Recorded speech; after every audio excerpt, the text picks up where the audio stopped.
Good evening. My name is Kevin Ring. I serve as president of FAMM. Thank you for joining us tonight for our discussion, The Fierce Urgency of Now, Why Congress Must Pass the Equal Act. Just a brief background. About 35 years ago, Congress passed the Anti-Drug Abuse Act, which set a whole bunch of new federal drug mandatory minimum laws for various drugs. The most severe of those were the penalties that were imposed on crack cocaine. Congress set up a scheme that allowed that set penalties for 5 years for trafficking in 5 grams of crack, but they allowed 500 grams of powder cocaine, creating a 100-to-1 disparity. They did this because crack was in the news. There was a great panic at the time. And in their defense, there was also more violence in the time. This was in the 1980s. And people were very scared about this new epidemic, and especially as it coincided with crime. And there was, I'm afraid, also a bit of racial bias because of the community that was being seen as using this new drug and suffering the most from it.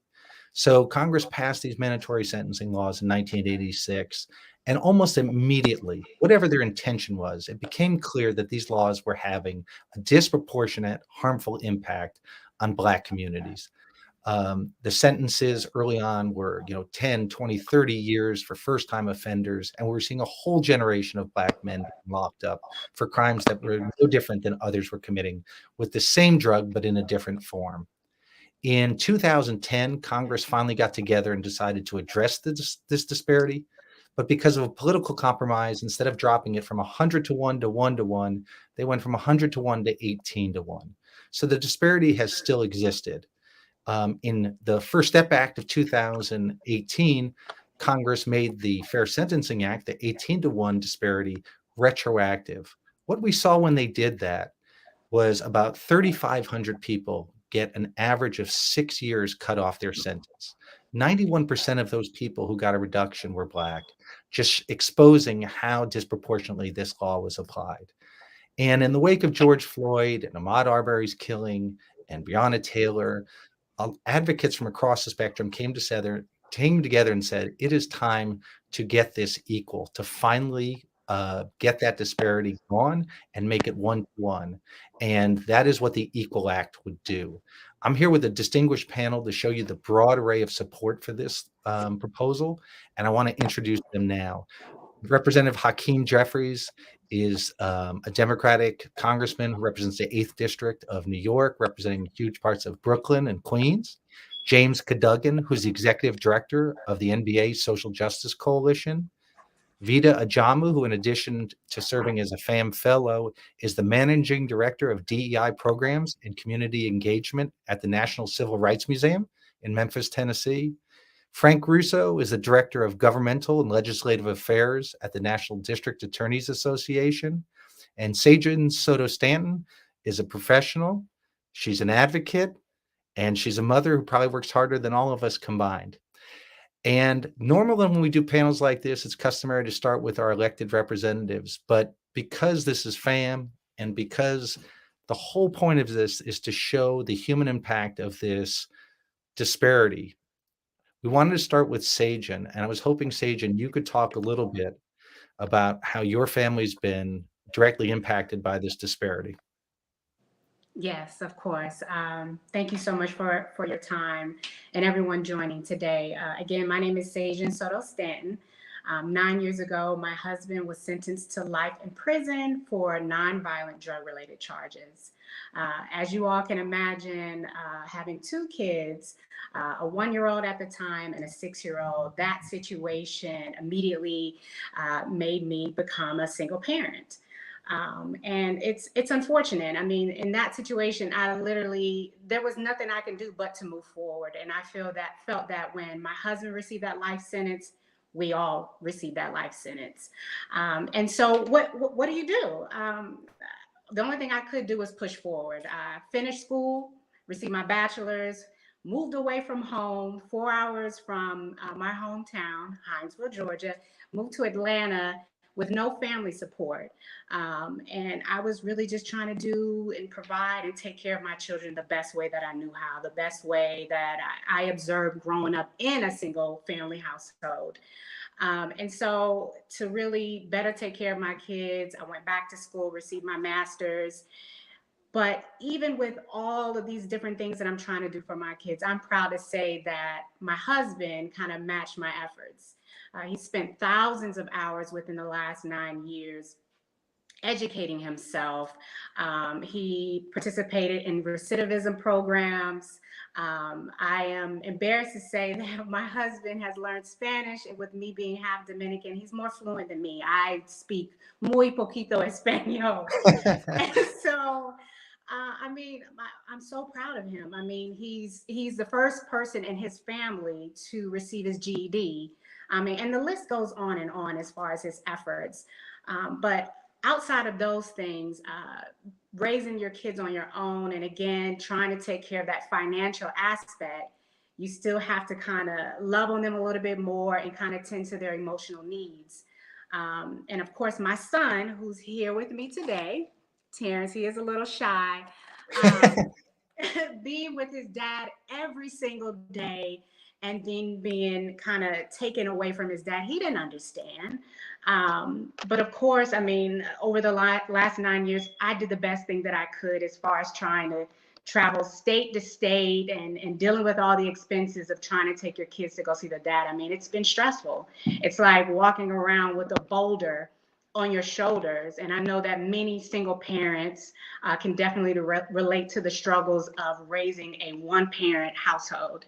And so I truly believe that it doesn't take a lifetime for a person to be reformed. And I truly hope, I pray that Congress can move swiftly in passing the Equal Act, because they just don't know that they would be reuniting thousands of Black and Brown communities and families with their loved ones. And so I say all that to say I want to give my son just a few moments just to kind of share the impact that he's had, kind of dealt with his father not being here. So Sure. Terrence Jr., what would you like to say? Welcome. Hey, my dad's absence has left like an empty feeling because we used to do everything together back then. Like we used to play sports. He used to ride in my car with me back then. It was like a little red Mustang, and being gone just is like it's just different and it's hard seeing other people spending time with their dads, and I'm just by myself. But yeah. Okay. Well said, son. Thank you. Thanks for, And thanks for sharing that. Thanks, thank you. Sage. And I'm going to come back to you. Congressman Jeffries, and I know for our viewers, Congressman Jeffries is going to stay as long as he can. He may have to leave early, but you championed the First Step Act, which helped make the 18-to-1 ratio retroactive. You are the sponsor, lead sponsor in the House of the Equal Act. What motivated you to address this problem? Well, good evening, everyone. Thank you, Kevin. Thank you, FAMM. Thank you to all of the distinguished panelists, Sajin, your son, and those who will speak subsequent to me for your advocacy and your efforts to fix, our broken criminal justice system. And I grew up in Brooklyn, New York. I came of age, in the late 80s, early 90s. It was at a time when the crack cocaine epidemic hit some of the communities where I was raised in central Brooklyn, Crown Heights, Bedford-Stuyvesant, and beyond. Saw friends and others get caught up in what ultimately became the war on drugs. People with a great deal of promise and have their lives essentially taken away from them.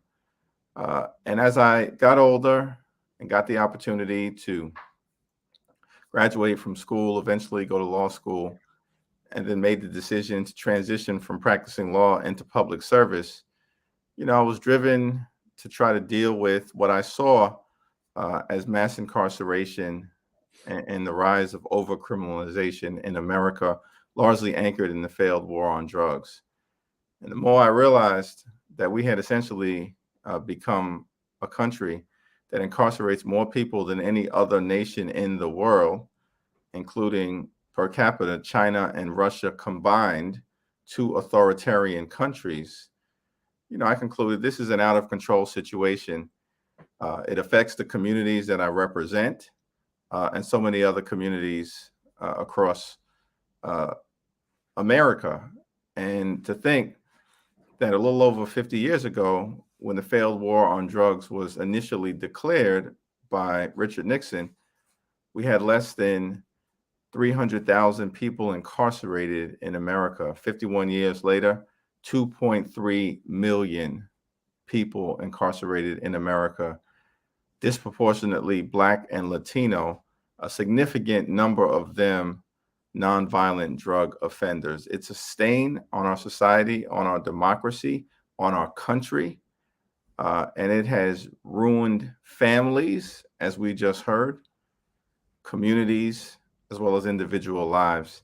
And one of the more hopeful aspects of the last several years in this country, as we've been dealing with a lot of drama, is that criminal justice reform has become increasingly bipartisan in nature, with Democrats and Republicans, the left and the right, progressives and conservatives coming together. That was the case initially with the Fair Sentencing Act in 2010 that, as you indicated, Kevin, dropped the 100-to-1 ratio down to 18-to-1. Certainly that was the case with the First Step Act. I was proud to be the lead Democratic sponsor of that legislation and partner with Doug Collins, who's a rural congressman, conservative from Georgia. I'm a progressive Democrat from the People's Republic of Brooklyn. We came together recognizing that we have an over-criminalization problem in America, and so did everyone else. And FAMM played an incredibly important role in bringing that coalition together. As a result, was the advocates personally impacted by mass incarceration in America. And then, with respect to the vote in the House last year around the Equal Act, which was about 360 members voting yes, Democrats and Republicans, and a little over 60 voting no. You don't see that type of vote take place, but it did. And now we've got to get this bill through the Senate to President Joe Biden's desk, who supports it and promised to sign it into law when we get it out of the United States Senate. Yeah, I remember when it passed the Judiciary Committee, which is one of the most partisan committees in Congress. And Louis Gohmert, a former state judge, one of the most conservative members of Congress, thanking you for bringing the bill forward and being focused just on this issue. And so I'd ask, are you surprised? You're right. The Fair Sentencing Act passed unanimously in 2010, the House and the Senate. This came out with 360 votes. Are you surprised by that level of bipartisanship? What do you think it says, and about this problem that you're addressing in the Equal Act? It's very interesting. When I was in the state legislature, Republicans weren't supportive of criminal justice reform here in New York. And we were working hard to dismantle what we saw as a prison industrial complex where Black and Latino folks from the city of New York were largely viewed as economic commodities sent to upstate communities where these prisons were located. And the fuel for that prison industrial complex was the Rockefeller drug laws, which were incredibly draconian laws, in part modeled after what had been put into place by the federal government in 1986 and 1988. And Republicans fought hard against us, and it was very partisan. Then I got to Congress in 2013, and I was put on a task force, a bipartisan task force on overcriminalization. And some of the testimony that I heard, both from progressive groups and from conservative groups, were in alignment. And there were conservative organizations like the Heritage Foundation or the Koch brothers who were saying, we have an overcriminalization problem in America, and we believe that change should occur. And I'm sitting there as a freshman member trying to figure out, am I being hustled right now? What's happening? What is going on? What's the hustle? I've got to figure this out, because this is not what I'm used to when I was at home in New York in the legislature. And it turns out, for a variety of reasons, in part, the opioid epidemic has exposed the failures of the war on drugs, and that's hit other communities in the way that crack cocaine and that epidemic hit our communities. But now there's familiarity. I think a lot of Republicans have concluded that it's a financial waste of taxpayer resources to spend $80 billion a year on prison maintenance and construction when it doesn't yield a reciprocal benefit in public safety. And then many of the Christian conservatives believe in redemption theologically. That's what Christianity is based on, and have applied that concept in many ways to the notion of giving everybody a second chance. Pay your debt to society. It should be a fair debt, not an out of control debt, a fair debt. If you make a mistake, and then be given an opportunity to have a second chance. And so what I found, Kevin, over the years from that initial moment of trying to figure out the hustle is that, you know what, there is an authentic commitment on the other side of the aisle on this issue. Some of the most conservative members in Congress on this issue are with us. And that's why I'm hopeful that one way or the other, we're going to get this done. Well, as you said, there's a lot of drama lately, and there's not a lot of bipartisan issues left. And so I just want to thank you for staying with it and not souring on bipartisanship, because, you have been a great advocate. And in case you have to leave, I want people to know that not only did you sponsor this bill and, do all the public things that have gone with it, but you've done a lot behind the scenes to make sure that this bill gets across the finish line. If it happens, it's going to be in large part because of your efforts. So I just want to thank you for that. Next, I want to ask James Cadogan, who's executive director of the NBA Social Justice Coalition. And before I ask him a question, I want to thank James and the coalition for joining FAMM this past week, or this week. I can't believe we're in the same week, for a lobby day where we brought a few dozen families to Washington to lobby for the Equal Act.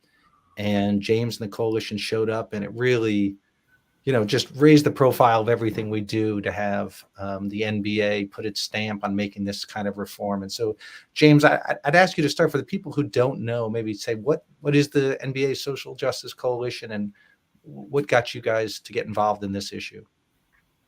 Sure, and thank you, Kevin, for the advocacy that you do and all that FAMM has put together and supported not just this, but so much in sentencing reform and criminal justice reform over the years. For the National Basketball Social Justice Coalition, we are the advocacy arm of the NBA community, and we were founded in 2020 in the wake of our reawakening on racial justice in America, and in response to protests and statement and action by NBA players, the whole community came together to decide how we wanted to engage in a moment, not just of protest, but of public policy. And the creation of the coalition was designed to bring the NBA family's voice to these critical conversations that are important, not just at the national level, but in every single market where there is an NBA franchise. And our goal is to be a part of this movement and to do just what you said, Kevin, bring more people to the conversation, bring more people to the dialogue and debate, and make sure that these critical issues for us, criminal justice, policing reform, voting rights, that more people know and understand how they can get involved, how they can exercise their voices, and how they can engage with leaders like Congressman Jeffries and Congressman Armstrong on these critical bills. So that's where we see our role. And to be able to be supportive of the Equal Act, to be part of the lobbying efforts alongside so many great advocates is our distinct privilege. And I'll just say that the reason that we decided to get engaged on Equal is simply a matter of fundamental fairness. There's nothing that is more stark than hearing the testimonies of folks like Sajan and families who have been impacted by the 100-to-1 disparity that she described. It's to have a substance that is the same and have enshrined into law a difference in punishment is something that is very, very easy to understand. And for all of us who have worked in this space for a long time, sometimes, the issues are complex and the laws are complex and you want to try to unpack them in regulations and policy. This is really simple.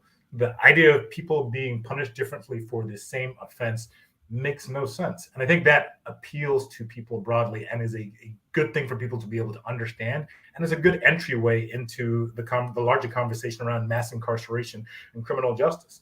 And so as we were thinking about where would we want to be able to join with those who've been working in the social justice space for so long, and how can we best use the national basketball community's profile?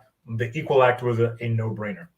And in particular, we have a league of 75% Black players. And the Equal Act has devastated, as everybody has pointed out, Black and brown communities in particular. So to be able to be here and say, we can support a bill that has bipartisan support in Congress, that has passed the House, that is pending in the Senate, and helps remedy a nearly 4 decades long racial injustice that was enshrined into law, there's no higher or better use of our time or our energy to be standing alongside all of you and pushing for the passage of this bill. Yeah, I just want to say I thought one of the most moving things that happened this week was hearing the testimony of one of your members, but it was a coach who talked about the impact of both sort of crack sentencing and mass incarceration on his family and him personally. And I know for our families, it made them realize something that we talk about in terms of statistics, but this hits everybody. This hits every community. Everybody's impacted by this. I want to ask Veda, bring Veda in. Veda, some people, some issues are criminal justice issues. Voting rights is seen as a racial justice issue. This issue to me is both. And I'm really grateful to the National Civil Rights Museum for, co-hosting this event, because I think it is a civil rights issue. And I'm hoping you could talk about how you see it. Absolutely. Thank you for inviting me to be a part of this discussion. So the National Civil Rights Museum, located at the Lorraine Hotel where Dr. Martin Luther King was assassinated. So Dr. King fought for justice. That was one of the pillars that was so important to him. So for us to be a part of this conversation is crucial because, yes, indeed, it is a civil rights issue. It is a racial justice issue. So for me to be able to do 2 jobs I love, and one working with the National Civil Rights Museum in DEI programs and community engagement, and a fellow for criminal justice reform, that pairs well. But the thing about it is, it all points to inequities that we are fighting for every day. So why is it such a civil rights issue? It's a civil rights issue because one group of people is being punished more than another group of people. So we're not saying don't punish people for doing the wrong thing, but we're saying be fair. So it becomes an issue when you're talking about the very thing that everyone has already talked about, the 100 to 1. You can't charge one person, a group of Black people, for something that you wouldn't charge another group of people for. And then it also continues to trickle down into economics, and it trickles down into jobs. And then it's generations and generations and generations of issues that continue to happen. So that's why it's a civil rights issue. I mean, do you have a sense of the impact? I mean, we talk about it hitting Black communities harder. And I mean, I know, some of the statistics about this, about, the Equal Act, for instance, if it passed, 91% of the beneficiaries would be Black, which tells us something. But I mean, both in terms of that scope and even in your own family, you have felt this. I mean, you're another, just as I was talking about the NBA coach, you yourself have felt this. So you're not just an advocate for the Civil Rights Museum. You know how this stings. Absolutely. And families serve time too. So I just mentioned that about the generations of families being impacted. And so you will be surprised the people next to you that may have a loved one that's in prison, or someone that's ashamed to talk about it. And believe it or not, so many people think that when a person was charged with a life sentence for just a small amount of crack, and the first thing they say is, hey, who did that person kill? But it wasn't the case at all. But these are things that are assumed. And then when you're thinking about a lot of these people went in at a very young age. So they go in at a very young age, and then they come out 25, 30 years later. and in my case, in my family, received a original life sentence. But thanks to the laws being changed, you know, Representative Jeffries, you've been out there fighting, and making sure that there's changes. And he was able to benefit from that. But he served 25 and a half years. So how many other people like that? Sajan's talking about her husband. It is countless amount of people that's going through the same thing. So having these conversations and bringing awareness to it, you'd be surprised at the amount of people that's not aware that this actually exists. Yeah. Frank, I want to bring you in. People might think you're a mole in this discussion. What the heck is the National District Attorneys Association doing at this, soft on crime convention? But it's not that at all. And I want you to talk about that because that may surprise people. Who is the NDAA and why are you part of this effort? It's a great question, Kevin, and I apologize if you think we are a mole. We are not. Congressman Jeffries mentioned something earlier that I thought was so important, right? This has brought Republican and Democrat groups and advocates in together. There's one piece missing from the puzzle, and that's us. That's law enforcement. Law enforcement needs to be leaders in this space. We have to be willing to come to the table and admit that there are problems in the system and that solving them is actually going to be better for public safety. I know that's a crazy thought, but in reality, it actually makes a lot of sense. It's intuitive. We actually can build community trust this way, and we really can work together to solve the problems. And this one seems to our over 5,000 prosecutors to be the most obvious one that's out there. Something that's been touched on already, but I think is really important, and I get to take some pride in also being from Georgia, that our home state is one of these. But over 40 states have already started to treat these drugs the same way. And I think that's important, right? Prosecutors and law enforcement are already operating in a world, thankfully, where we're not treating these drugs and sentencing in a disparate way. That has not made any negative impact on public safety. When we talk to our folks across all of these states, and the unfortunate few that are still left who want to get to 1-to-1, what we hear is there has been no negative public safety impact because we've changed the sentencing threshold. And I think importantly, even for our members, is this doesn't take a tool away. This isn't individuals stepping in and saying, we're not responsible for our actions. That's not what anybody is saying. What we are saying is the reality is there wasn't, a mistake made. We've been held accountable. As the congressman noted, we've served an appropriate amount of time, and now we're ready to be welcomed back in the community. How is that a bad thing for society? And I think that's something our members have honed on specifically.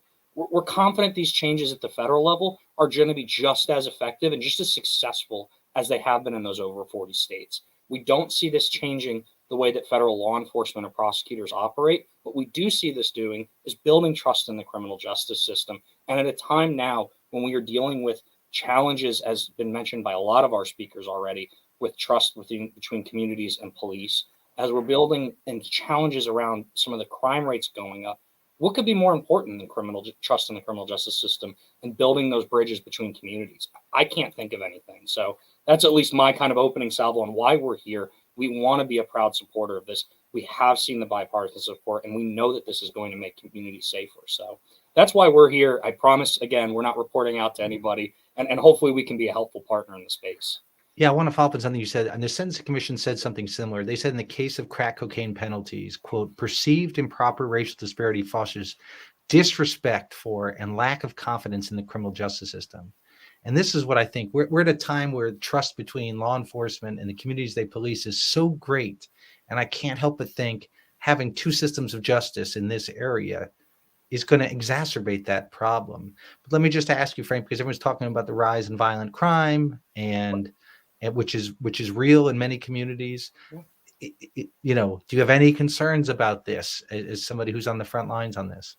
It's a great question. And I think we always talk about trust in the criminal justice system. Well, what does trust in the criminal justice system actually mean? Of course, it's a great thing, but what does it actually look like? What does it functionally mean for prosecutors and police? Well, let's say we are being proactive and making changes like this that have no real interest in public safety. Well, that turns into building those community relationships. That means that community leaders, individuals who are formerly incarcerated, now be able to return to society and return to the community like we've heard about because of this change in law, can now work with my prosecutors, work with our law enforcement partners like the chiefs of police who support this bill, by the way, and start those communities relationships. And you know what that then turns into? That turns into focusing on at youth risk. We've seen a lot of issues in the juvenile space where a lot of individuals, because of the challenges of the pandemic and challenges in society, are returning, unfortunately, to some bad activities. But we can now partner because there is a realization from the law enforcement community that we have these disparities. We remove those disparities and barriers. We allow individuals who have become reformed to come back into the community.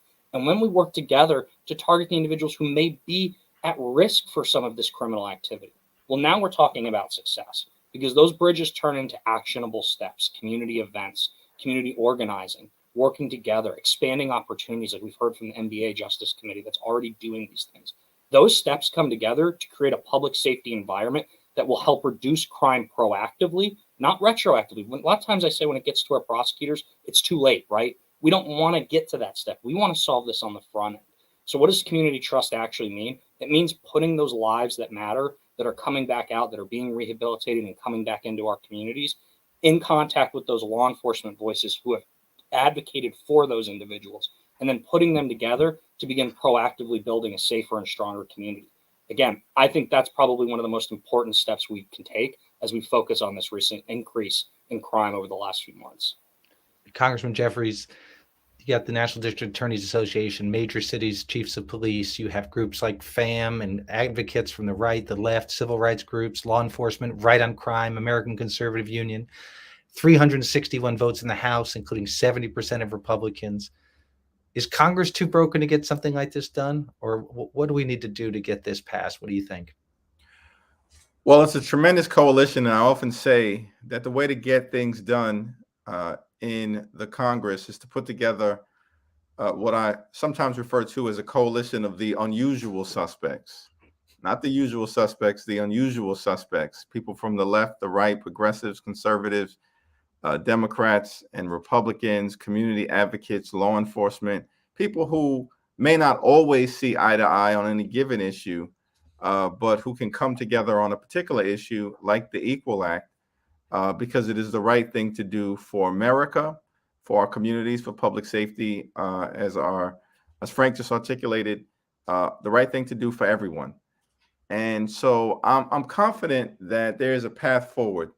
The challenge that we confront, you pointed out, an incredible vote in the House, 360 to 66. But the Senate is a peculiar institution.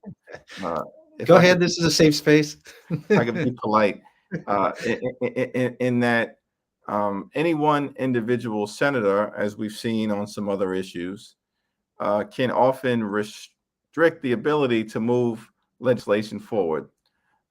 And the majority of U.S. senators right now support the Equal Act. I believe there are 7 Republican senators who are actually co-sponsors of the Equal Act, led by Cory Booker and Dick Durbin in the Senate. And so we're moving close to the number that's necessary in the Senate. Of course, because of their filibuster rules, that means 60, 50 Democrats plus 7 Republicans on record gives us 57. But there also may be some other opportunities to try to use other legislative vehicles to move this bill forward. So it's all hands on deck. I'm confident that we're on the right side of this issue here. Dr. King would often say the arc of the moral universe is long, but it bends toward justice. And we're on the right side of justice in this particular case. And so we're going to get this done. I appreciate that. Sagen, I want to ask you something, because the numbers on the Equal Act are pretty impressive in terms of number of people it helped, about 7,000 people. And then obviously everybody going forward who gets sentenced going forward. But the people, when you look at the numbers that have been put together by the nonpartisan U.S. Sentencing Commission and just studying the bill, it would cut prison sentences by a total of 67,000 years. That's 67,000 years of people's lives that don't need to be spent in prison cells. This is just over punishment. But when I talk about reuniting families, people say, I'm sure you hear this, but they did the crime. and they're guilty of this. And I always note about our families, no one ever says, oh, my loved one was innocent, but just try to explain to people what that's like, that you're not arguing that they didn't do anything wrong. We're talking about proportionality and justice and fairness. So can you talk about that? I don't think people realize how long these sentences are. Yeah, I agree. And my husband, he says it all the time. He's not saying that he doesn't deserve the time, but he feels as if that it doesn't take a lifetime to be reformed. And so it was interesting to me being at the FAMM event earlier this week and being around all of these different families. And when you think about all these different families, if you were to sit and think about the ones that have been released and served 15 years in prison, and then the other family members that are still sitting in prison, and you line all of us up, that's like several centuries worth of time being served, or still sitting in prison. And so for me, I just feel as if despite everyone in that room saying that they are guilty, they did commit the crime, but it doesn't take a lifetime to be reformed, or it doesn't take 15 years or a life sentencing to understand what they did was wrong. We're urgently wanting this equal act to be passed, but then when we're meeting with these different people, and again, this is a new experience with me of having meetings with people of Congress, the Senate, and so forth, there is a lack of urgency when it comes to this. Comes from, advocating the equal act. There is a lack of urgency, and it's sad because just like you all have mentioned, we don't understand why certain individuals don't want to agree to supporting or co-sponsoring this particular law, because I mean it's I don't know, it makes sense to do so. So I don't know. Yeah, and the thing that, there's bills that get brought up that don't have sufficient support. The thing that has been most frustrating for us, because we're always willing to compromise. We know that you can't get everything you want all the time. But with this bill, to see the support it had in the House, to know we already have 57 votes lined up, 7 Republicans, even more if they would put it on the floor. So we know we have a filibuster, proof majority of over 60 votes. So to know that, and to know what that would mean to you, I mean, how do you keep from screaming, just pass this thing? I mean, that's got to be infuriating. It is infuriating. And you don't realize how challenging this situation is until you're around people that actually understand your struggles. So my friends, my family, they don't understand my side of the family. They don't understand the struggles. They're not raising kids that their father is in prison. So they don't understand. So being around people that actually understand your struggles, it's trauma. It's like I realize like it's so much trauma, and it's like, it's like I bury the issue because I want to be strong for my kids, but it's such an emotional environment to be around other people and hear their stories. How, oh my goodness, Sajan, I relate to you because my husband was away for 15 years, and I imagined dancing with him at our wedding, or I imagined this or that, and it literally brought tears to my eyes. So this situation is not only traumatic for those behind bars, but it's traumatic for the impacted families. So it's hard. Yeah. I mean, I probably said this to you before. If I didn't, I don't enough. But I mean, just thank you so much. I mean, when you take time and come to DC, you deliver the message in a way that, is helpful for all of us to hear, because we can't know your pain, and you're really turning it into purpose. And I know you had an impact this week and even now. So thanks. I want to give everyone a chance to say something before. Oh, actually, why don't we take a couple of the questions that are come in? Let me see.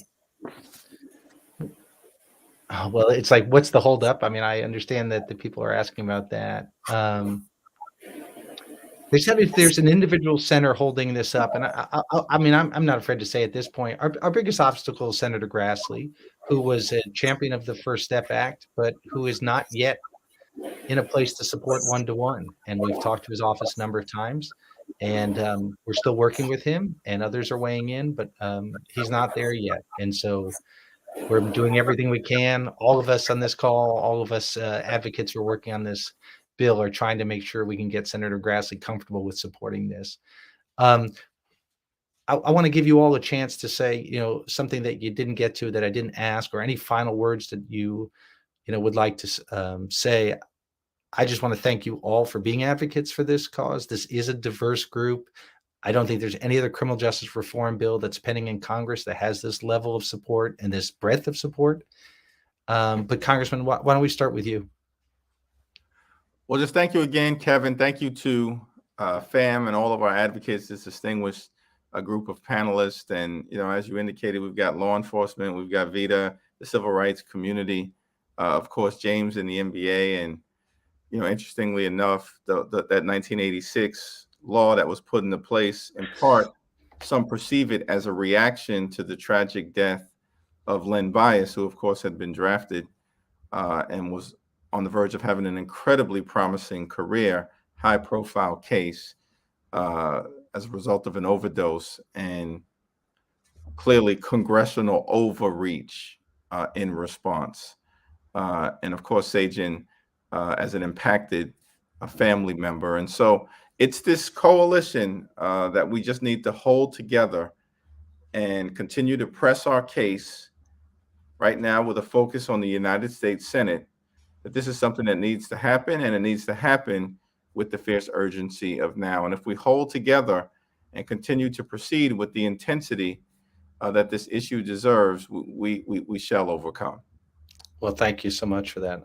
I also just think it's an amazing testament to how times have changed and attitudes have changed, that President Biden was one of the architects that created this law in 1986, supporting mandatory minimums, as a lot of people did back then, who have had changes of heart and have been willing to admit their mistakes.